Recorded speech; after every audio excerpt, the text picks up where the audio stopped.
Good morning, dear students. Welcome to this online lecture. I am Mr. Rahul Pawar. In today's lecture, we are going to start with the new topic of our syllabus. It is long-term capital gain. This is the new topic, and in this particular topic, we are going to study what is the meaning of capital gain. Secondly, we will see what is the meaning of long-term capital gain, and after that we will take the examples on the computation of long term capital gain. हा जो आपला नवीन topic आहे ज्याचं नाव आहे long term capital gain. या टॉपिकमध्ये पहिल्यांदा आपण पाहणार आहोत की कॅपिटल गेन म्हणजे काय, त्यानंतर आपण पाहणार आहोत की लॉंग टर्म कॅपिटल गेन म्हणजे काय, आणि त्याच्यानंतर सर्वात शेवटी आपण लॉंग टर्म कॅपिटल गेन कशा पद्धतीने कॅल्क्युलेट केला जातो याचे आपण एक्झाम्पल्स पाहणार आहोत. Okay, as I said earlier that it is a practical topic and a practical problem on the computation of long term capital gain is asked in the examination. हा topic practical असल्यामुळं या टॉपिकवरती आपल्याला capital gain calculate करा असे examples हे परीक्षेमध्ये विचारले जातात. So let start with this particular topic. In this particular lecture we are going to study first the meaning of capital gain. सर्वात पहिल्यांदा आपण कॅपिटल गेन म्हणजे काय याचा पहिल्यांदा अर्थ पाहणार आहोत. आपल्या टॉपिकचं नाव आहे लॉंग टर्म कॅपिटल गेन, पण सुरुवातीला आपल्याला कॅपिटल गेन म्हणजे काय हे आपल्याला कळणं गरजेचं आहे. So let start with the meaning of capital gain. Capital gain म्हणजे काय इथून आपण पहिल्यांदा सुरुवात करूया. Okay, what is capital gain? Answer is if any person cells his asset and if he earns certain profit, then the profit earned by selling the asset is called as a capital gain. जर समजा एखाद्या व्यक्तीने त्याच्याकडे असणारी एखादी asset sale केली, विकली, आणि asset विकून जर काही फायदा झाला तर जेवढा फायदा झालेला आहे, जेवढा प्रॉफिट झालेला आहे त्या प्रॉफिटला कॅपिटल गेन असं म्हटलं जातं. For this purpose we will take one example. For example, suppose a person has a machinery of ₹4 lakhs. समजा आपण असं एक्झाम्पल मानूया की एखाद्या व्यक्तीकडे एक मशिनरी आहे आणि मशिनरी आहे 4 लाख रुपयाची, and suppose he sells this machinery for ₹5 lakhs. 4 lakh रुपयाची मशीन त्यानं किती रुपयाला विकली? समजा 5 लाख रुपयाला विकली. म्हणजे त्यानं मशीन खरेदी करताना 4 लाखाला खरेदी केलेली आणि विकली कितीला? 5 लाख रुपयाला. म्हणजे त्याला 1 लाख रुपये जादा मिळाले. It is called as a profit, and this profit is called as a capital gain in income tax. Income टॅक्सच्या भाषेमध्ये ज्या वेळेला एखाद्या व्यक्ती असेट विकतो आणि असेट विकून त्याला फायदा होतो, त्यावेळेला जेवढा फायदा झालेला आहे the profit which arises from sale of asset, okay, is called as a capital gain. एखादी असेट विकून तुम्हाला फायदा झाला तर असेट विकून किती रुपये फायदा झालेला आहे, किती रुपये बेनिफिट झाला, किती प्रॉफिट झाला, त्या प्रॉफिटला कॅपिटल गेन असं म्हटलं जातं. फक्त प्रश्न येतो की असेट विकल्यानंतर जो फायदा होतो ती असेट कोणती असावी? ती जी असेट आहे it should be a capital asset. ती कॅपिटल असेट असणं गरजेचे आहे. मग कॅपिटल असेट म्हणजे काय ते आपण पुढच्या पार्टमध्ये याच लेक्चरमध्ये पाहणार आहोत. त्यामुळे कॅपिटल गेनचा सिंपल अर्थ हा होतो की ज्या वेळेला एखादा व्यक्ती एखादी असेट विकतो आणि असेट विकून त्याला फायदा होतो, फायदा किती झाला त्या रकमेला, त्या अमाऊंटला कॅपिटल गेन असं म्हटलं जातं. So what is the meaning? We will see it. What is capital gain? Any profit, profit म्हणजे फायदा, ऑर गेन, गेन म्हणजे सुद्धा फायदा, arising from transfer of capital asset. Transfer करणे, असेट दुसऱ्याच्या नावानं ट्रान्सफर केली म्हणजे थोडक्यामध्ये असेट विकणे, त्याला इन्कम टॅक्समध्ये ट्रान्सफर करणं असं म्हटलं जातं. आपली असेट आहे ते आपण एखाद्या दुसऱ्या व्यक्तीला ट्रान्सफर केली, दिली म्हणजेच थोडक्यामध्ये त्याला विकली. असेट ट्रान्सफर करून जो काय प्रॉफिट होतो किंवा म्हणजेच जो काय गेन होतो त्याला कॅपिटल गेन असं म्हटलं जातं. And this capital gain is chargeable to tax under the heading capital gain. आपल्याला जर समजा वर्षभरामध्ये जेव्हा आपण मगाशी एक्झाम्पल पाहिलं की 4 लाख रुपयाची मशिनरी होती आणि ती मशिनरी 5 लाख रुपयाला आपण विकली. 4 लाखाची असेट 5 लाखाला विकली म्हणजे 1 लाख रुपये फायदा झाला. त्या 1 लाखाला कॅपिटल गेन असं म्हटलं जातं. आणि हा जो काय आपल्याला फायदा झालेला आहे 1 लाख रुपये, तो फायदा टॅक्सेबल आहे. म्हणजेच त्या 1 लाखावरती जो काय 1 लाख फायदा झालेला आहे त्या 1 लाखावरती आपल्याला गव्हर्नमेंटला टॅक्स द्यावा लागतो. आणि आपल्याला फायदा किती झाला, किती रुपये कॅपिटल गेन आहे, हे आपण कॅपिटल गेन या हेडिंगखाली कॅल्क्युलेट आपल्याला केलं जातं. Okay. Thus, the tax liability in respect of capital gain arises if the following conditions are fulfilled. मग असेट विकून फायदा झालेला आहे, तो जो काय 1 लाख रुपये आपल्याला फायदा झालेला आहे तो कॅपिटल गेन आहे. मग तो कॅपिटल गेन ह्या हेडिंगखाली कधी टॅक्सेबल होईल, तर त्यासाठी 3 कंडिशन्स आहेत. फर्स्ट कंडिशन काय, तर there should be a capital asset of an assessee. म्हणजे जी असेट विकलेली आहे ती असेट कॅपिटल असेट असावी. ओके. जी असेट विकली, आपण म्हणतोय की 4 लाखाची मशिनरी होती ती 5 लाखाला विकली म्हणजे 1 लाख रुपये फायदा झाला, बरोबर. ती जी काय असेट आहे ती असेट कॅपिटल असेट असावी. ही पहिली condition. After that the second condition is it should be transferred by him during the previous year. ती जी कोणती असेट आहे ती असेट प्रिव्हियस इयरमध्ये, ओके, मागील वर्षामध्ये प्रिव्हियस इयरमध्ये आपण ट्रान्सफर केली पाहिजे. म्हणजे दुसऱ्याच्या नावाने ती केली पाहिजे, दुसऱ्याला दिली असली पाहिजे. जसं आपण असेट विकतो, असेट विकली की आपण ती असेट दुसऱ्याला देतो, तशी ती ट्रान्सफर केली पाहिजे during the previous year. This is second. And third condition is the profit should result from such transfer.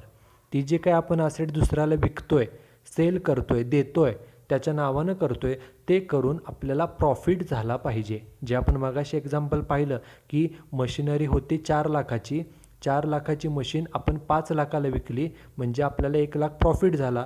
म्हणजे 1 लाख रुपये प्रॉफिट झाला, हे पूर्ण झालं. सेकंडली पहिली कंडिशन काय होती की ती जी असेट आहे ती कॅपिटल असेट असावी, ही एक कंडिशन. दुसरी कंडिशन, ती असेट आपण कुणाला तरी ट्रान्सफर केली पाहिजे, म्हणजे विकली पाहिजे, दुसऱ्या व्यक्तीला दिली पाहिजे, त्याच्या नावानं केली पाहिजे. आणि तिसरी कंडिशन, हे ट्रान्सफर करून एखादी असेट विकून फायदा झाला पाहिजे. आपण 4 लाखाची असेट 5 लाखाला विकली म्हणजे 1 लाख फायदा झाला. ह्या 3 कंडिशन्स आहेत. जर ह्या तिन्ही कंडिशन पूर्ण झाल्या, if all these 3 conditions are fulfilled, then the profit, that is the gain, okay, is taxable under the head capital gain. Asset विकून जो काय 1 लाख रुपये आपल्याला फायदा झालेला आहे तो फायदा कॅपिटल गेन या हेडिंगच्या खाली तो टॅक्सेबल मानला जातो. Okay. This is introduction of capital gain. Now question is what is the meaning of capital asset. आपण इथं पाहिलं की पहिल्याच कंडिशनमध्ये की ती जी काय असेट आहे ती कॅपिटल असेट असली पाहिजे. मग कॅपिटल असेट म्हणजे काय, किंवा कोणकोणत्या असेटला कॅपिटल असेट असं म्हटलं जातं, तर अर्थ सिम्पल आहे बघा. कॅपिटल असेट म्हणजे काय, capital asset means any property, कोणतीही प्रॉपर्टी असो, मुव्हेबल ऑर इमुव्हेबल. मुव्हेबल म्हणजे काय, तर जी प्रॉपर्टी, जी असेट आपल्याला एका ठिकाणावरून दुसरीकडे इकडे तिकडे नेता येते, मूव्ह करता येते, ओके, त्याला मुव्हेबल असेट असं म्हटलं जातं. Take simple example of asset like furniture. तुमच्या घरामधील एक्झाम्पल पहा. घरामध्ये जे फर्निचर असतं, for example chair, okay, chair आहे ते आपण एका रूममधून दुसऱ्या रूममध्ये ट्रान्सफर करू शकतो, इकडे तिकडे नेऊ शकतो. It is called as a movable. जी असेट एका ठिकाणावरून दुसऱ्या ठिकाणी आपल्याला इकडे तिकडे नेता येते त्याला मुव्हेबल असेट असं म्हटलं जातं. And second type of asset is immovable. Immovable म्हणजे काय, ती असेट एका ठिकाणावरती ज्या ठिकाणी आहे तिथंच कायमस्वरूपी राहते, ती इकडून तिकडं नेता येत नाही. Take simple example of your house. जे तुमचं घर आहे ते एका ठिकाणी आहे, ते एका ठिकाणावरून दुसरीकडे शिफ्ट करता येत नाही, नेता येत नाही. It is called as a immovable property. Okay. त्यामुळे कॅपिटल असेट म्हणजे काय, कॅपिटल असेट म्हणजे एनी प्रॉपर्टी, कोणतीही प्रॉपर्टी असो, ती मुव्हेबल असो किंवा इममुव्हेबल, इकडे तिकडे नेता येणारे असो किंवा नेता येणारे नसो, कोणतीही property owned by the assessee. फक्त ती जी प्रॉपर्टी आहे ती ओन्ड पाहिजे, स्वतःची पाहिजे, बाय द असेसी. तो जो कोण व्यक्ती आहे त्या व्यक्तीची ती स्वतःच्या मालकीची प्रॉपर्टी असली पाहिजे. Whether or not connected with his business or profession.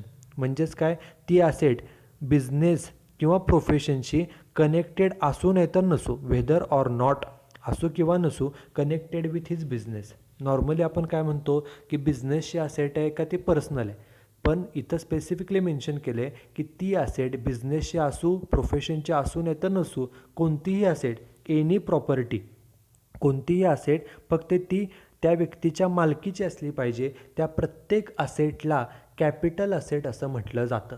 त्यामुळे तुमच्या घरामधील एक्झाम्पल पहा. तुमच्या घरामध्ये तुमच्या पेरेंट्सचे नावावरती ज्या काय प्रॉपर्टी आहे, प्रॉपर्टी म्हणजे काय फक्त हाऊस प्रॉपर्टी असं होत नाही, कोणतीही असेट असेल, कोणतीही असेट ती मुव्हेबल असू किंवा इममुव्हेबल असू, ती जर तुमच्या ओनरशिपची असेल, तुमच्या मालकीची असेल, तर त्या प्रत्येक असेटला कॅपिटल असेट असं म्हटलं जातं. ती असेट तुमच्या बिझनेसशी रिलेटेड असू नाही तर नसू, all the assets owned by the assessee. Okay, एखाद्या व्यक्तीच्या मालकीच्या ज्या ज्या असेट्स असतात त्या सर्व असेट्सला कॅपिटल असेट्स असं म्हटलं जातं. ओके, फक्त त्याला काय एक्सेप्शन्स आहेत, there are certain exception. Okay, काही असेट्स आहेत की त्या असेट्सला कॅपिटल असेट मानलं जात नाही. त्या कोणकोणत्या ते इथं सांगितलं बघा. Following assets are not considered as capital asset. कोणकोणत्या असेटला कॅपिटल असेट असं म्हटलं जात नाही किंवा कॅपिटल असेट असं ट्रीट केलं जात नाही. तर पहिलं सांगितलं आहे stock of raw material, stock of कन्झ्युमेबल stores held for the business. बिझनेससाठी जो काय आपण कच्च्या मालाचा स्टॉक किंवा कन्झ्युमेबल स्टोअर्सचा स्टॉक केलेला आहे. आपण 11वीपासून शिकलो आहे की स्टॉक ही आपली असेट आहे, बरोबर. परंतु स्पेसिफिकली इथं मेन्शन केलं आहे की कच्च्या मालाचा स्टॉक असेल किंवा कन्झ्युमेबल स्टोअरचा जो काय स्टॉक असेल याला कॅपिटल असेट मानलं जात नाही. ओके, त्यांनी स्पेसिफिकली सांगितलं आहे बघा, following assets are not considered as a capital asset. या ज्या काही असेट्स आपल्याला पुढे दिलेल्या आहेत यांना कॅपिटल असेट मानलं जात नाही. त्यामध्ये पहिला येतो स्टॉक ऑफ रॉ मटेरियल. त्यानंतर पुढचा आहे पर्सनल थिंग्स, आपल्या वैयक्तिक गोष्टी, लाईक ड्रेस, आपला ड्रेस असेल, फर्निचर असेल, मोटार कार असेल, टेलिव्हिजन असेल, एक्सेट्रा. आपल्या घरामध्ये ज्या आपल्या पर्सनल गोष्टी आहेत, मग त्यामध्ये आपले ड्रेस असतील, आपल्या घरातलं फर्निचर असेल, आपली गाडी असेल, टी व्ही असेल, ह्या पर्सनल वापराच्या गोष्टी आहेत, यांनासुद्धा कॅपिटल असेट असं मानलं जात नाही. ओके, हे सुद्धा कॅपिटल असेटमध्ये येत नाही, म्हणजे आपल्या घरामधल्या या वस्तू. त्यानंतर तिसरं सांगितलं आहे agricultural land situated in rural area. जर ग्रामीण भागामध्ये जर समजा शेतजमीन असेल, ॲग्रिकल्चरल लँड असेल, तर त्यालासुद्धा कॅपिटल असेट मानलं जात नाही. फक्त ती जमीन कुठे पाहिजे, तर it should be situated in the rural area. ग्रामीण भागामध्ये ती जमीन जर असेल तर त्यालासुद्धा कॅपिटल असेट मानलं जात नाही. त्यानंतर बाकी कोणकोणते आहेत, तर gold deposit bonds issued under gold deposit scheme 1999. हे जे काय बॉन्ड्स आहेत, ओके, बॉन्ड्समध्ये गुंतवणूक केली असेल या स्पेसिफिक बॉन्ड्समध्ये, तर इन्व्हेस्टमेंट केली म्हणजे ती आपली असेट आहे, पण त्याला कॅपिटल असेट मानलं जात नाही. त्यानंतर बाकीचे गोल्ड बॉन्ड्स बघा, 6.5% गोल्ड बॉन्ड्स, 7% गोल्ड बॉन्ड्स. हे जे काय गोल्ड बॉन्ड्स इश्यू केलेले आहेत, ज्या व्यक्तीकडे हे बॉन्ड्स आहेत, ओके, ज्या व्यक्तीने या बॉन्ड्समध्ये गुंतवणूक केली आहे, इन्व्हेस्टमेंट केली आहे, इन्व्हेस्टमेंट ही आपली असेट आहे, पण या असेटला कॅपिटल असेट मानलं जात नाही. त्यानंतर नॅशनल डिफेन्स बॉन्ड्स 1980. एखाद्या व्यक्तीने या बॉन्ड्समध्ये गुंतवणूक केली असेल, स्पेशल बिअरर बॉन्ड्स 1991 या बॉन्ड्समध्ये गुंतवणूक केली असेल, किंवा IDBI कॅपिटल बॉन्ड्स, IDBI जी बँक आहे, industrial development bank of India, त्यांच्या कॅपिटल बॉन्ड्समध्ये जर इन्व्हेस्टमेंट केली असेल, इन्व्हेस्टमेंट केली, शेअर्समध्ये इन्व्हेस्टमेंट केली असेल, डिबेंचरमध्ये असेल किंवा बॉन्ड्समध्ये, तर ती आपली इन्व्हेस्टमेंट आहे. इन्व्हेस्टमेंट ही आपली असेट आहे. ओके, आपण काय म्हणतो आहे की प्रत्येक असेटला कॅपिटल असेट असं म्हटलं जातं, पण स्पेसिफिकली सांगितलं आहे हे जे काय बॉन्ड्स आहेत, मग ते 6.5% बॉन्ड्स असतील, 7% गोल्ड बॉन्ड्स असतील, किंवा नॅशनल डिफेन्स बॉन्ड्स असतील, स्पेशल बिअरर बॉन्ड्स असतील आणि IDBIचे बॉन्ड्स असतील, या बॉन्ड्सला जरी त्या असेट असल्या तरी त्याला कॅपिटल असेट मानलं जात नाही. त्यामुळे नॉर्मली ह्या ज्या काही असेट्स आहेत, आत्ता आपण ज्या पाहिल्या एकूण 9 असेट्स आहेत, या असेट सोडून बाकीची कोणतीही असेट असेल तर त्या प्रत्येक असेटला कॅपिटल असेट असं म्हटलं जातं. Okay, what is capital asset? Capital asset means any asset, any property, movable or immovable. ती प्रॉपर्टी मुव्हेबल असो किंवा इममुव्हेबल असो, ओनड बाय द असेसी. फक्त ती प्रॉपर्टी, ती असेट त्या व्यक्तीच्या मालकीची असणं गरजेचे आहे. आणि पुढे त्यांनी स्पेसिफिकली सांगितले ती तुमच्या बिझनेस किंवा प्रोफेशनशी कनेक्टेड असू नाही तर नसू. Okay, all assets okay owned by the assessee are treated as a capital asset. सर्व असेटला कॅपिटल असेट असं ट्रीट केलं जातं. फक्त ह्या जे इथं आपण मेन्शन केलेल्या आहेत एकूण 9 या असेट सोडून बाकीच्या सर्व असेट्स या कॅपिटल असेट्स असं मानलं जातं. This is the meaning of capital asset. Now the next part is what are the different types of capital asset. Capital असेटचे बेसिकली 2 पार्ट होतात, 2 टाईप्स होतात. 2 टाईप्स कुठले? फर्स्ट टाईप आहे तो आहे शॉर्ट टर्म कॅपिटल असेट आणि second type आहे तो आहे म्हणजे long term capital asset. Short term capital asset कोणत्या असेटला म्हणायचं आणि लाँग टर्म असेट कोणत्या असेटला? तर साधं सोपं आहे की if any asset is transferred or sold by assessee that is owner before 3 years okay from the date of purchase. आपण जर समजा एखादी असेट खरेदी केली आणि खरेदी केल्यानंतर 3 वर्षाच्या आत, इथं स्पेसिफिकली मेन्शन केलं आहे बघा 3 इयर्स. 3 वर्ष म्हणजेच किती महिने? 36 महिने. 3 वर्षाच्या आत खरेदी केल्यापासून from the date of purchase म्हटलेलं आहे.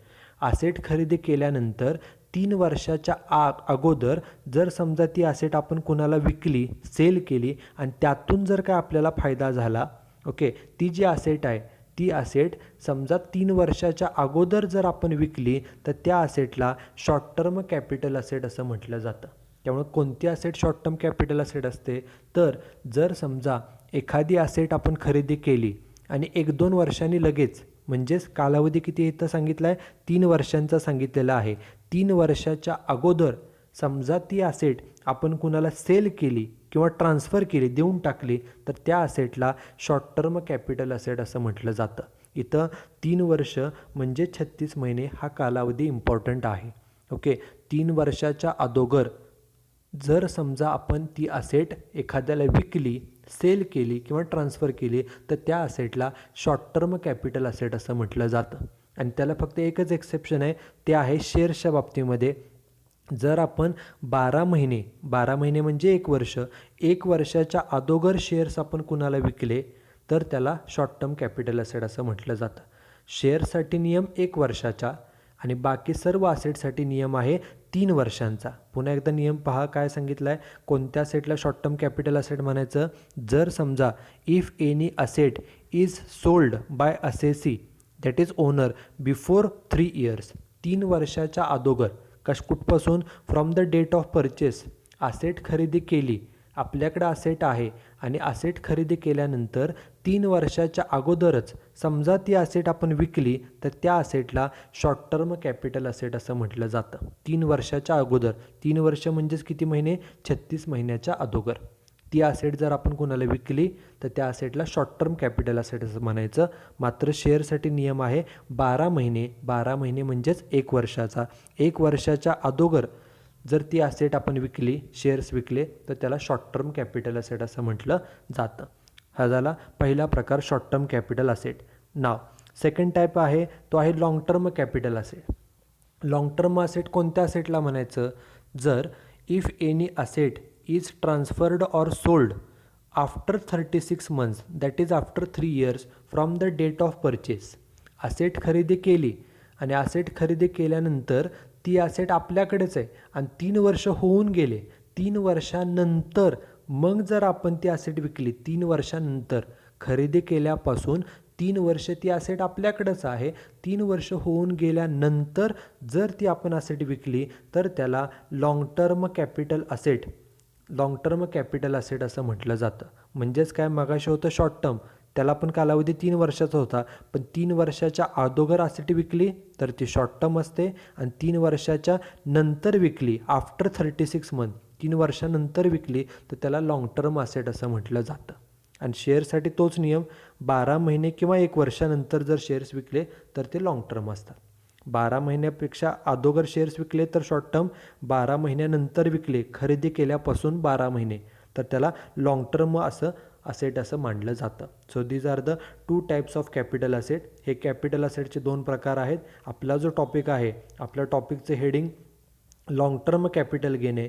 त्यामुळं लाँग टर्म कॅपिटल गेन म्हणजे काय, तर एखादी लाँग टर्म असेट बघा केअरफुली, एखादी लाँग टर्म असेट, कोणती असेट लाँग टर्म असते? जी असेट खरेदी केल्यानंतर आपण 3 वर्ष आपल्याकडेच ठेवतो आणि 3 वर्षानंतर विकतो, त्या असेटला लाँग टर्म कॅपिटल असेट असं म्हटलं जातं. आणि अशी एखादी असेट समजा आपण विकली, सेल केली आणि सेल करून जो काय प्रॉफिट होईल त्या प्रॉफिटला म्हटलं जातं लाँग टर्म कॅपिटल गेन. त्यामुळे लाँग टर्म कॅपिटल गेनचा अर्थ काय? Long term capital gain means gain that is profit arising from the sale of long term capital asset. एखादी लाँग टर्म असेट विकून जो काय फायदा होतो त्या फायद्याला लाँग टर्म कॅपिटल गेन असं म्हटलं जातं. काय सांगितलं बघा इथं अर्थ? एनी प्रॉफिट ऑर गेन, कोणताही फायदा, arising from transfer of long term capital asset. एखादी लाँग टर्म असेट ट्रान्सफर करणे म्हणजेच विकणे. एखादी लाँग टर्म असेट विकून जो काय प्रॉफिट होतो त्याला लाँग टर्म कॅपिटल गेन असं म्हटलं जातं. This is the meaning of long term capital gain. Now the next point is what is the format for calculating the long term capital gain. मगाशी सांगितल्याप्रमाणे लाँग टर्म कॅपिटल गेन हा जो topic आहे हा practical topic आहे. त्यामुळं या टॉपिकवरती long term capital gain calculate करा असं आपल्याला एक्झाम्पल विचारलं जातं. मग लाँग टर्म कॅपिटल गेन कसं कॅल्क्युलेट केला जातो? तर त्यासाठी आपल्याला एकूण 3 कॉलम्स तयार करावे लागतात. For calculating the long term capital gain we have to prepare 3 columns. First column is titled as particulars, second column is titled as amount in rupees and third column is also titled as amount in rupees. हे आपल्याला एकूण 3 columns तयार करावे लागतात. आता calculation कसं केलं जातं पहा. जे आपलं मगाचं एक्झाम्पल आहे, मगाशी आपण काय म्हटलेलं की एखादी मशिनरी आहे 4 लाखाची आणि ती आपण कितीला विकली होती? तर विकली होती 5 लाखाला. 4 लाखाची असेट 5 लाखाला विकली म्हणजे प्रॉफिट किती झाला? 1 लाख. 1 लाख आपण कसे शोधले? तर सुरुवातीला 4 लाखाची असेट 5 लाखाला विकली म्हणजे आपल्याला पैसे किती मिळाले? 5 लाख रुपये मिळाले. त्याला म्हटलं जातं फुल व्हॅल्यू ऑफ कन्सिडरेशन. किती रुपये मिळाले? 5 लाख. ते घ्यायचे आउटर कॉलमला. आपण असेट विकून आपल्याला जे पैसे मिळाले म्हणजेच थोडक्यामध्ये सेल्स व्हॅल्यू किती रुपये मिळाले त्याला इथं कॅपिटल गेन ह्या टॉपिकमध्ये त्याला फुल व्हॅल्यू ऑफ कन्सिडरेशन म्हणजे मोबदला किती मिळाला, फुल व्हॅल्यू एकूण मोबदला, कन्सिडरेशन म्हणजे मोबदला. असेट विकून आपल्याला एकूण मोबदला किती मिळाला त्याला म्हणतात फुल व्हॅल्यू ऑफ कन्सिडरेशन. आपण काय म्हणतोय? आपल्याला 5 लाख रुपये मिळाले, ते आउटर कॉलममध्ये मेन्शन केलं जातं. हे 5 लाख रुपये मिळाले. आता त्यातून लेस काय करायचं? मगाशी आपण काय म्हटलं? 4 लाखाची असेट 5 लाखाला विकली म्हणजे पैसे मिळाले 5 लाख. 5 लाख रुपये त्यातनं 4 लाख किंमत आहे, त्याची कॉस्ट आहे, ती आपण वजा करणार म्हणून त्यातून केलं जातं लेस. आता लेस काय करायचं? आपलं मगाशी प्लेन एक्झाम्पल होतं. 4 लाखाची असेट 5 लाखाला विकली म्हणजे पैसे मिळालेत किती? 5 लाख. ते घेतले, त्यातून 4 लाख मायनस करायचे. 4 लाख रुपये हे काय आहे? तर जी असेट आहे त्या असेटची कॉस्ट आहे. बरोबर? 4 लाखाची असेट आपण 5 लाखाला विकलेली म्हणजे 4 लाख रुपये ही आहे काय? तर 4 लाख ही कॉस्ट आहे. असेट कितीला विकली? 5 लाखाला. 5 लाख रुपये आपल्याला मिळाले, त्यामुळे 5 लाख रुपये हा मोबदला आहे, कन्सिडरेशन आहे, तिथं 5 लाख रुपये लिहिलं. आता 4 लाख रुपये हे कॉस्ट आहे. ओके, परंतु लाँग टर्म कॅपिटल गेनमध्ये आपल्याला काय करावं लागतं? तर जी कॉस्ट आहे असेटची, 4 लाख रुपयाची किंमत आहे त्या मशिनरीची, ती मशिनरीची 4 लाख रुपये किंमत कधीची आहे? तर जेव्हा ती आपण मशिनरी खरेदी केली होती त्यावेळीची किंमत आहे. बरोबर? मग त्या 4 लाखाचे आत्ताची किंमत कॅल्क्युलेट करावी लागते. त्याला म्हटलं जातं इंडेक्स्ड कॉस्ट ऑफ ॲक्विजिशन. आता पुन्हा एकदा अर्थ नीट समजून घ्या. कॉस्ट ऑफ ॲक्विजिशन म्हणजे काय? त्या असेटची कॉस्ट म्हणजे ती असेट आपण कितीला खरेदी केली होती. ॲक्विजिशन म्हणजे खरेदी कितीला केलेली. ॲक्वायर करणे म्हणजे खरेदी करणे, त्याची खरेदी किंमत. पण आपल्याला इंडेक्स्ड कॉस्ट पाहिजे. इंडेक्स्ड कॉस्ट म्हणजे काय? तर उदाहरणार्थ समजा एखादी असेट आपण 5 वर्षांपूर्वी खरेदी केलेली. किती रुपयाला? तर समजा 4 लाखाला खरेदी केलेली. बरोबर? ही झाली खरेदी किंमत 4 लाख. पण ही 4 लाख रुपये किंमत कधीची आहे? तर कधी आपण असेट खरेदी केली होती? 5 वर्षांपूर्वी. समजा ही 4 लाख रुपये जी किंमत आहे, ही 4 लाख रुपये किंमत कधीची आहे? 5 वर्षापूर्वीची. 5 वर्षापूर्वी 4 लाख होते, त्याची आत्ताची किंमत, या वर्षाची किंमत शोधून काढणं यालाच म्हणतात इंडेक्स्ड कॉस्ट. ओके, कारण आपल्याला माहिती आहे पैशाची किंमत जी आहे ती सतत ही बदलत जाते, बरोबर. 5 वर्षांपूर्वी 4 लाख म्हणजे आत्ता ती रक्कम मोठी नक्कीच असणार आहे, बरोबर. जसजसं दिवस पुढे जातात तसतसे त्या पैशाची व्हॅल्यू बदलत जाते. म्हणून आपल्याला जी असेट आहे ती असेटची आपल्याला खरेदीची तारीख दिलेली असते. कोणत्या वर्षी ती असेट खरेदी केली, समजा एक 6 वर्षापूर्वी असेट खरेदी केली. 6 वर्षापूर्वी असेट किती रुपयाला खरेदी केलेली, तर समजा आत्ताचं उदाहरण घेतलं 4 लाखाला. 4 लाख ही त्या वर्षाची किंमत आहे. त्याची आत्ताची किंमत, या वर्षाची किंमत शोधून काढणं त्याला म्हटलं जातं इंडेक्स्ड कॉस्ट ऑफ ॲक्विजिशन. ती अमाऊंट घ्यायची पहिल्या कॉलमला. ते कशी कॅल्क्युलेट करायची ते एकदम सिम्पल आहे. एका मिनटामध्ये आपल्याला ती कॉस्ट फाइंड आउट करता येते. ते आपण एक्झाम्पलमध्ये पाहणारच आहोत ती पहिल्यांदा. त्यानंतर सेकंड घ्यायचं indexed cost of improvement. Improvement म्हणजे काय, त्या असेटवरती जर काय आपण खर्च केला असेल इम्प्रूव्हमेंटसाठी, दुरुस्तीसाठी, सुधारण्यासाठी, तर त्याची जे काय खर्च आहे, समजा 1 लाख रुपये खर्च केला. कधी खर्च केला हा, तर समजा एक 2 वर्षापूर्वी त्या असेटवरती आपण 1 लाख खर्च केले. हा खर्च जो आहे तो 2 वर्षापूर्वी समजा केला आहे. 2 वर्षापूर्वीचा तो खर्च आहे, त्याची आत्ताची किंमत, या वर्षाची किंमत शोधून काढणं त्याला म्हणायचं इंडेक्स्ड कॉस्ट. त्याची अमाऊंट घ्यायची पहिल्या कॉलमला, ओके. आणि सर्वात शेवटी तिसरी अमाऊंट घेतली जाते expenses incurred for on transfer borne by assessee. Asset विकण्यासाठी जर काय खर्च आला असेल आणि तो खर्च जर समजा ओनरला बिअर करावा लागला, जसं एक साधं सोपं उदाहरण मागाचं पहा की 4 लाखाची असेट 5 लाखाला विकली म्हणजे 1 लाख रुपये प्रॉफिट झाला, बरोबर. हा प्रॉफिट आहे. पण समजा ती असेट विकण्यासाठी 10,000 खर्च झाला असेल आणि तो 10,000 खर्च आपल्याला करावा लागला. ओनर आहे आपण, असेटचे मालक आहे, आपल्याला 10,000 खर्च करावा लागला, तर आपला प्रॉफिट किती राहिला. अगोदर प्रॉफिट किती झाला होता, 4 लाखाची असेट 5 लाखाला विकली म्हणजे 1 लाख प्रॉफिट झालेला. 1 लाख प्रॉफिट आहे, त्यातून हा 10,000 खर्च वजा करावा लागणार म्हणजे राहिला प्रॉफिट किती, 90,000. त्यामुळं जो प्रॉफिट आहे तो कॅल्क्युलेट करण्यापूर्वी जर काय खर्च आला असेल असेट विकण्यासाठी आणि तो जर खर्च आपल्याला म्हणजेच ओनरला करावा लागला असेल, त्याची अमाऊंट घ्यायची आणि मग ह्या तिन्हींची बेरीज बाहेर घेतली जाते, ओके. आणि मग कॅल्क्युलेट करायचं. आपण असेट विकली समजा 5 लाखाला, असेटचे कॉस्ट आली समजा 4,20,000, ओके. आपण असेट कितीला विकले असं म्हणतोय, 5 लाखाला, आणि हा सगळा खर्च आला समजा 4,20,000, ओके. 4,20,000 खर्च आला. 5 लाखाला असेट विकली आणि सर्व खर्च आला 4,20,000 म्हणजे राहिलेला प्रॉफिट किती, तो येणार आहे 80,000. त्याला म्हटलं जातं long term capital gain, okay. आणि या फॉर्मॅटप्रमाणे आपल्याला लाँग टर्म कॅपिटल गेन जो आहे तो कॅल्क्युलेट करायचा आहे. पहिल्यांदा आपण या लाँग टर्म कॅपिटल गेन पुरतेच एक्झाम्पल पाहणार आहोत. त्याच्यानंतर एक्झम्पशन हे पुढच्या लेक्चरमध्ये आपण पाहणार आहोत. पुन्हा एकदा फॉर्मॅट बघा, आपण एक्झाम्पल वेळेला तो आपल्याला क्लिअर होईल. बघा, पहिल्यांदा आपण एक्झाम्पल नंबर 1 पाहूया. दिस इज एक्झाम्पल नंबर 1. एक्झाम्पल पहिला आहे. या लेक्चरमध्ये आपण एकूण 2 एक्झाम्पल्स पाहणार आहोत. त्यामुळे हे एक्झाम्पल क्लिअरली बघा, कारण हे पहिले बेसिक एक्झाम्पल्स आहेत. त्यानंतर आपल्याला एक्झम्पशनशी रिलेटेड आपण काही ॲडव्हान्स प्रॉब्लेम देखील पाहणार आहोत. बघा, एक्झाम्पल नंबर 1 काय सांगितलं बघा. इन डिसेंबर 2019, डिसेंबर 2019 म्हणजे हे कोणतं वर्ष सांगितलं त्यांनी, डिसेंबर 19 म्हणजे 19, आणि हे वर्ष कधी संपणार, वर्ष आपलं संपतं 31 मार्चला, म्हणजे आपल्याला 19-20 या वर्षाची इन्फॉर्मेशन दिलेली आहे.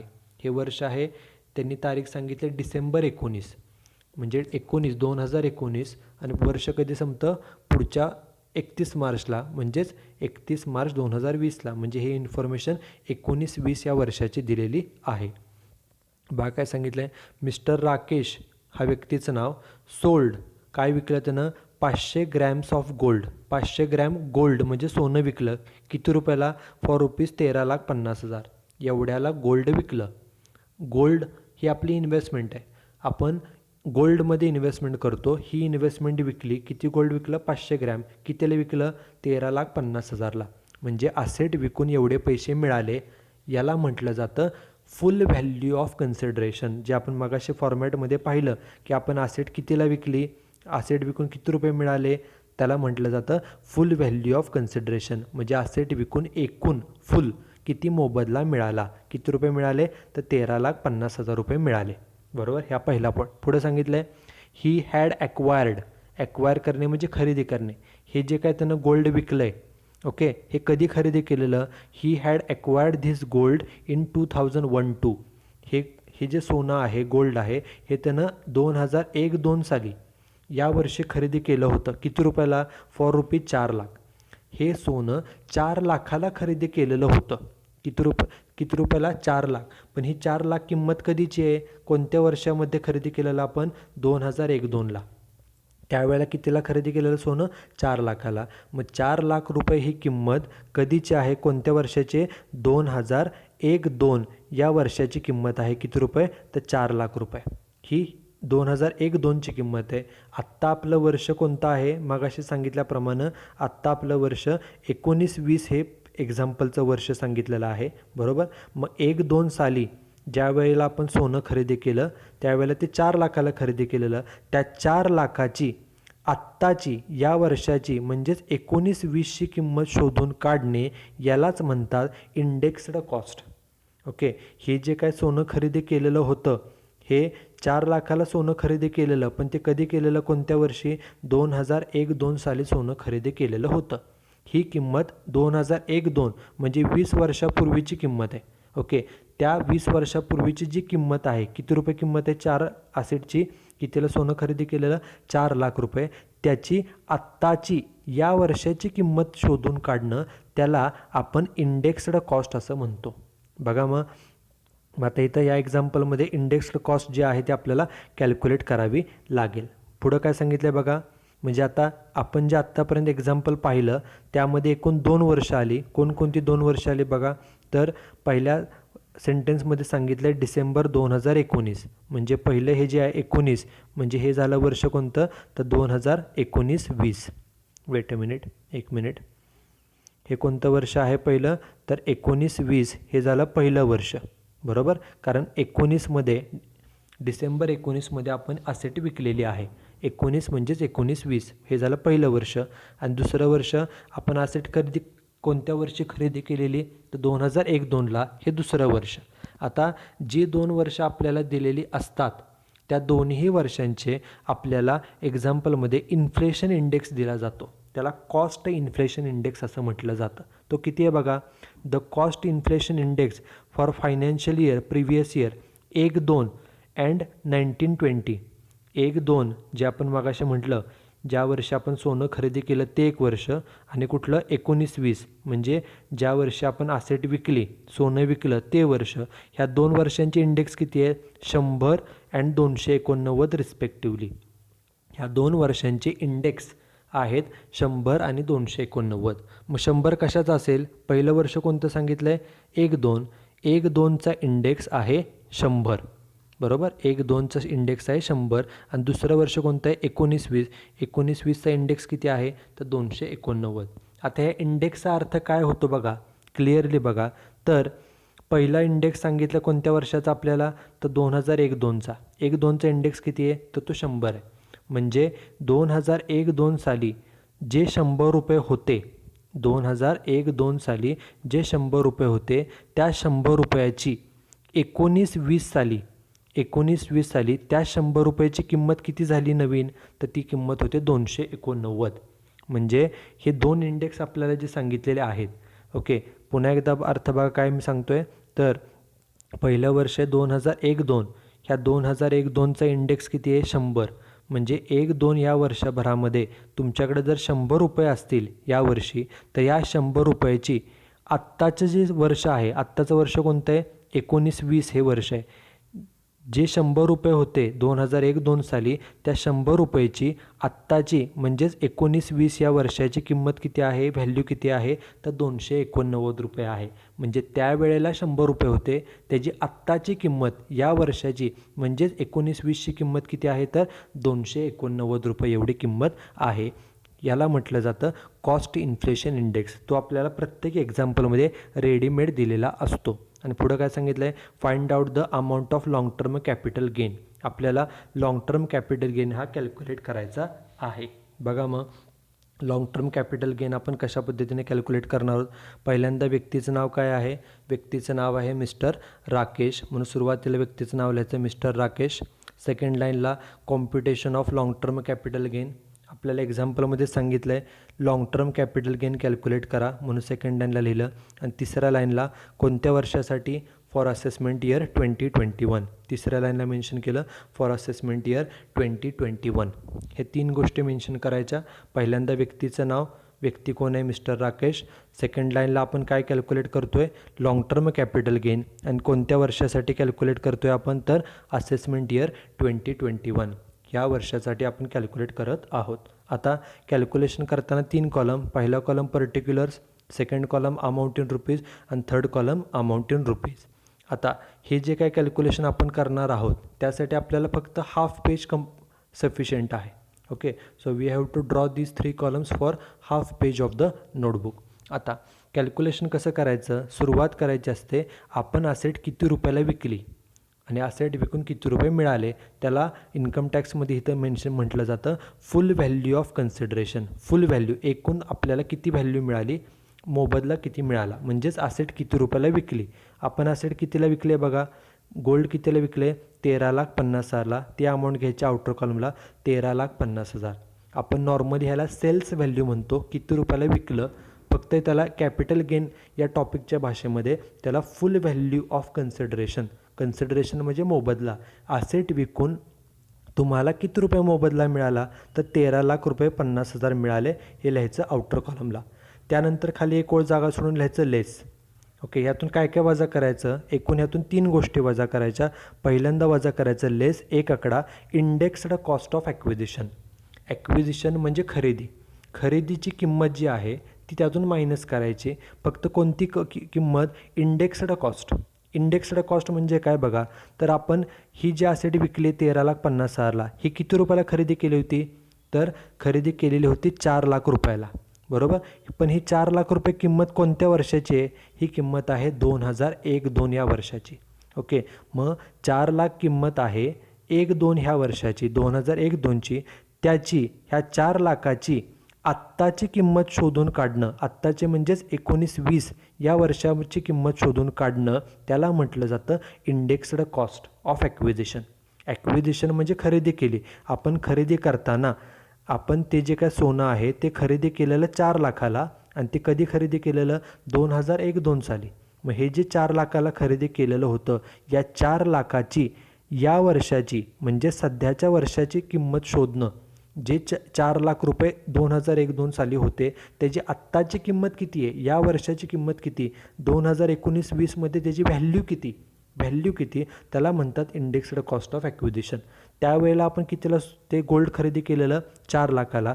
आता कॅल्क्युलेशन बघा, इंडेक्स्ड कॉस्ट कशी कॅल्क्युलेट करायची, पहिल्यांदा घ्यायचे 4,00,000 रुपये जे आपल्याला एक्झाम्पलमध्ये दिलेलं आहे, 4,00,000 रुपयाला खरेदी केलेलं होतं. ह्या 4,00,000ची ही किंमत कोणत्या वर्षाची आहे, 1-2 सालची. मग आपल्याला 1-2ची किंमत आहे, 1-2ची 2001-2ची कॉस्ट, इन्फ्लेशन इंडेक्स किती आहे बघा, 1-2चं इन्फ्लेशन इंडेक्स आहे 100. ओके, 4,00,000 किंमत आहे 1-2ची आणि त्या वर्षाचं इन्फ्लेशन इंडेक्स आहे 100, म्हणून त्याला भागिले करायचं 100, बरोबर. भागिले 100 करायचं.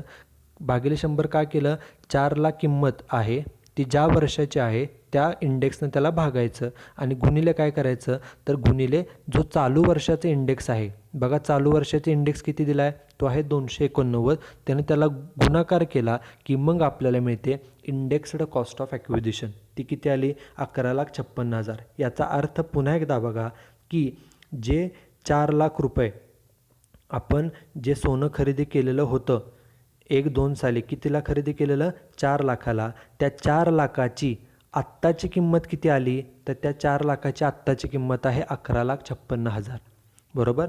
जे 4,00,000ला आपण गोल्ड खरेदी केलेलं होतं 2001-2 साली, त्याची आत्ताची या वर्षाची किंमत आहे 11,56,000.